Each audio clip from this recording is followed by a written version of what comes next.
রাজা তো আম, বলুন তো ফলের রানীকে?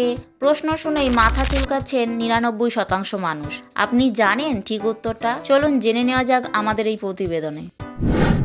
কোন ফলকে ফলের রাজা বলা হয় তা আমরা সবাই জানি। হ্যাঁ, ফলের রাজা হলো আম, কারণ এই ফলটি নিঃসন্দেহে বেশিরভাগ মানুষেরই প্রিয়। মিষ্টি রসালো আম ভালোবাসেন না এমন মানুষ খুঁজে পাওয়া ভার। কিন্তু ফলের একজন রাজা থাকলে অবশ্যই ফলের রানীও থাকবে, তাই না? আর সেই রানীর নাম ম্যাঙ্গোস্টিন। অনেকেই হয়তো জানেন না, কিন্তু ম্যাঙ্গোস্টিন নামের গাব জাতীয় ফলকেই বলা হয় ফলের রানী। প্রধানত মালয়েশিয়া, ইন্দোনেশিয়া, থাইল্যান্ড প্রভৃতি দক্ষিণ পূর্ব এশিয়ার দেশগুলিকে পাওয়া যায় এই ফলটি। এই ফলটি স্বাদের দিক থেকে কিছুটা মিষ্টি, টক, রসালো এবং কিছুটা আঁশযুক্ত হয়ে থাকে, যা এক কথায় চমৎকার এবং সুস্বাদু। ম্যাঙ্গোস্টিন গাছগুলি 100 মিটার উচ্চতা পর্যন্ত পৌঁছতে পারে এবং শুধুমাত্র 4 ডিগ্রি সেলসিয়াস এবং 38 ডিগ্রি সেলসিয়াস তাপমাত্রায় বৃদ্ধি পায়। ফল আসতে গাছটি 7 থেকে 9 বছর পর্যন্ত সময় নিতে পারে এবং সেরা ফসলের জন্য আপনাকে 10 থেকে 20 বছর অপেক্ষা করতে হবে।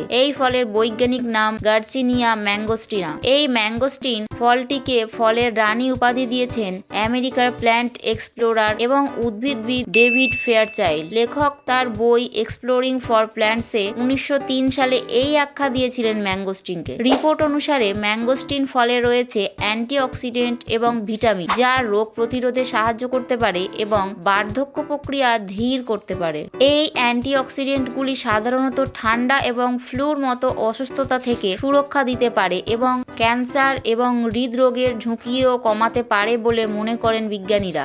এমনই অমূল্য গুণের আধার এই ফল। প্রসঙ্গগত, ম্যাঙ্গোস্টিন থাইল্যান্ডের জাতীয় ফল এবং এর বাইরের স্তরটি বেগুনি রঙের হয় আর ভেতরের অংশটি একটু সাদাটে হয়, যা বীজসহ দুভাগে বিভক্ত থাকে। এই ফলটি ভারতের বিভিন্ন নামে পরিচিত, যেমন হিন্দিতে মাঙ্গুস্থান, মালায়ামে কাট্টাম্পি, মারাঠিতে কোকাম, কন্নড় ভাষায় হান্নু এবং বাংলায় বাও।